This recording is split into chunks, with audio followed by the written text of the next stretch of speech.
saudara kita doakan, dan juga engkau mencintai orang yang bertaubat. Jadi ada saudaramu yang bertobat, mohon ampun kepada Allah, atau dia juga bertobat, dia punya salah sama dirimu, dia minta maaf sama dirimu, cintailah dirinya. Butuh bantuan, tolong.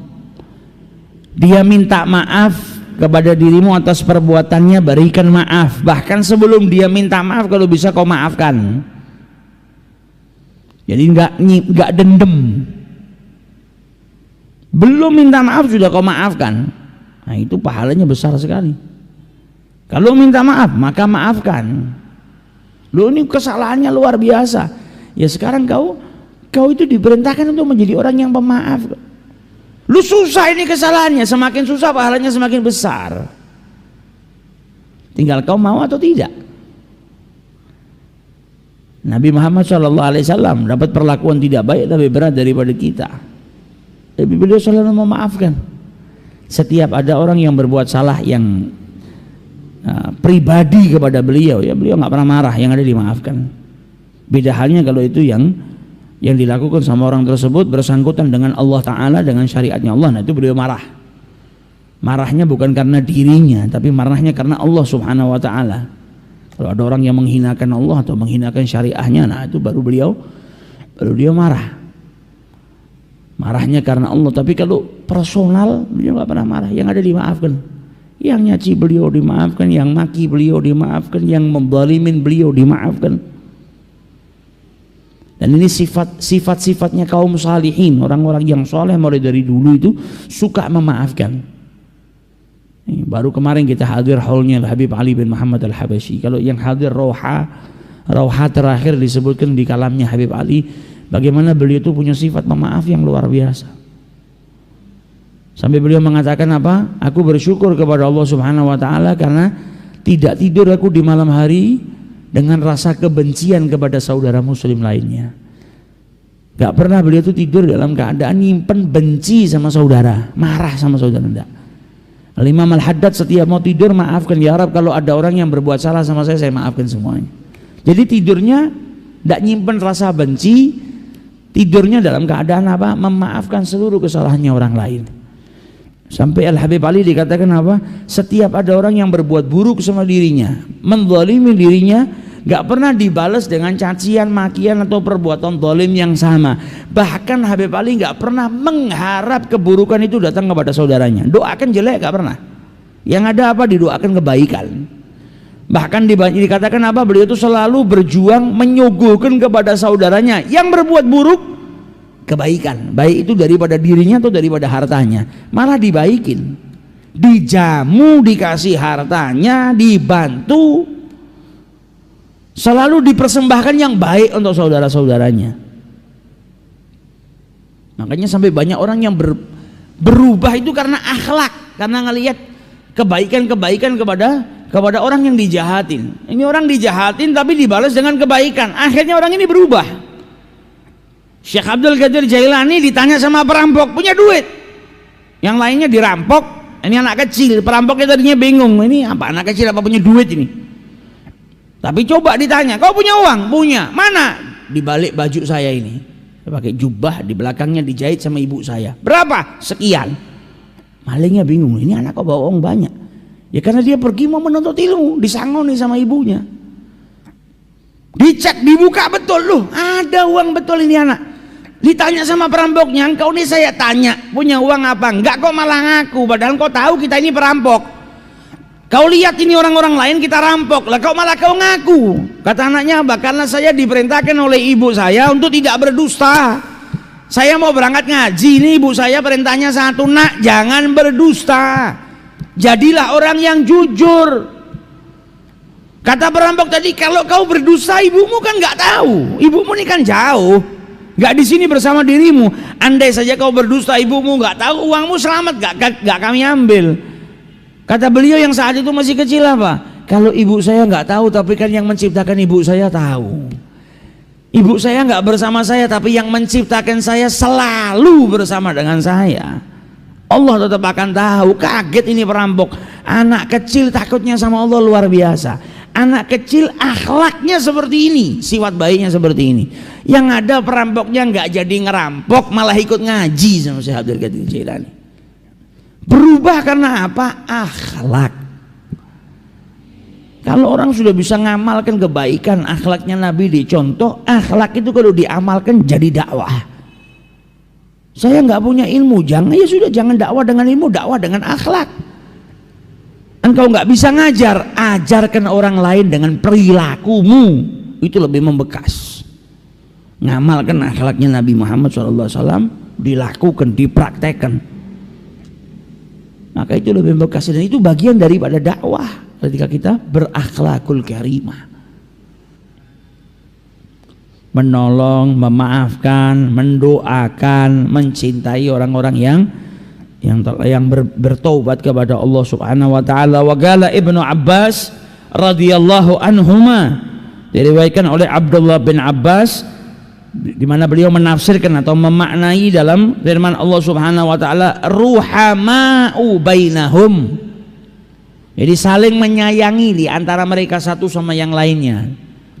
Apa maksudnya dalam ayat ruhama'u bainahum? Maka dijelaskan oleh Ibnu Abbas, qala, yang dimaksud dalam mencintai di antara mereka satu sama yang lain, saling mencintai, saling menyayangi adalah yang saleh, yang baik mendoakan yang buruk,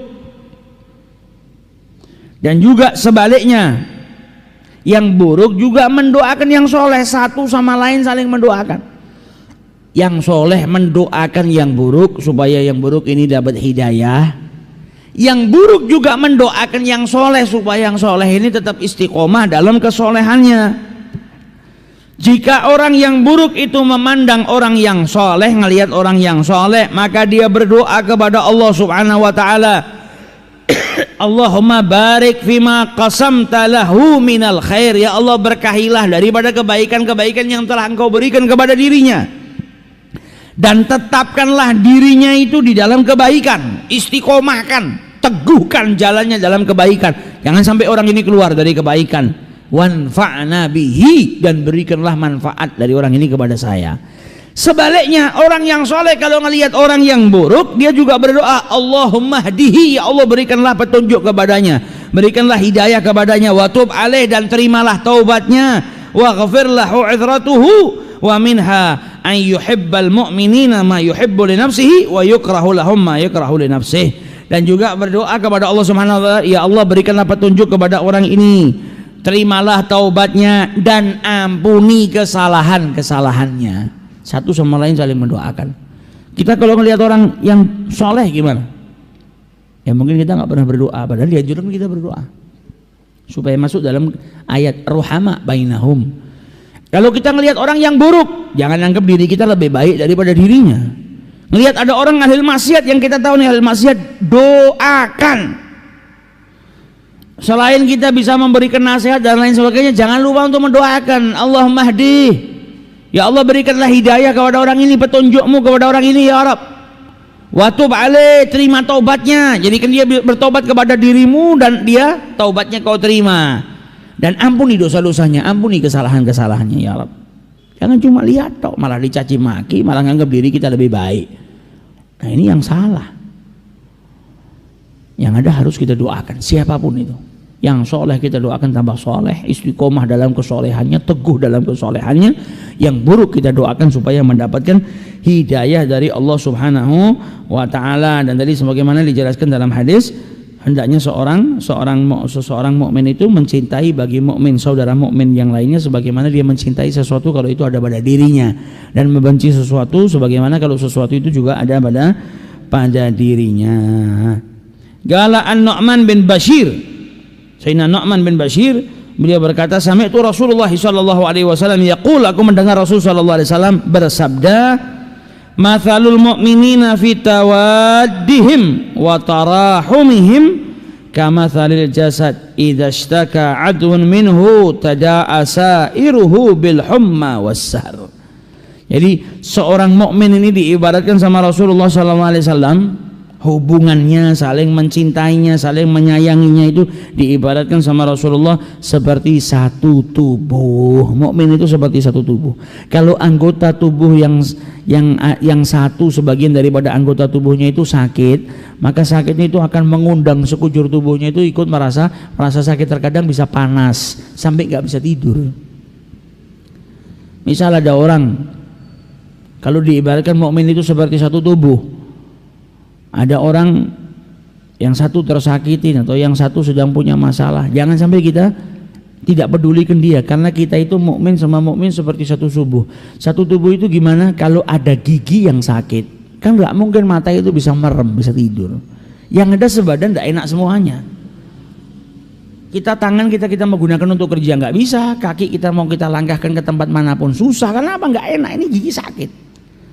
Kalau ada luka di bagian sekujur tubuh nanti panas, menggigil, nggak enak. Nah itu satu anggota tubuh itu kalau sakit bikin tubuh yang lain tuh merasa nggak enak, nggak bisa tidur semua gara-gara satu ini yang sakit. Nah itu mukmin dalam hubungannya diibaratkan sama Rasulullah seperti satu tubuh.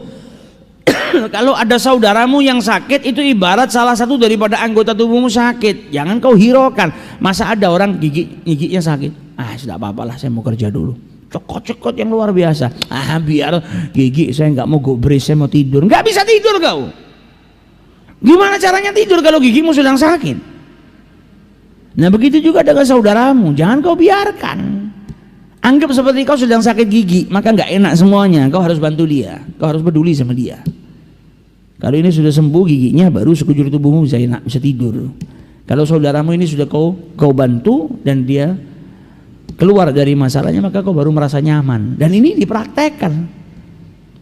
Terkadang kita dapetin orang-orang yang luar biasa cintanya sama kita, nganggap kita saudaranya yang luar biasa, sampai dia tuh nggak nafsu mau makan, nggak nafsu tidur, nggak enak. Karena apa? Kita sedang punya masalah. Ada, bukan nggak ada. Selagi kita susah, dia ikut susah dan merasa nggak nyaman, mau ngapa-ngapain nggak nyaman sebelum saudaranya ini bisa tuntas dari masalahnya. Karena apa? Karena itu sudah meraktekkan hadisnya Nabi Muhammad SAW. Timbul cinta yang luar biasa sampai akhirnya dia tidak merasa nyaman, nggak bisa tidur kalau saudaranya sedang punya masalah, sampai dia bisa membantu saudaranya.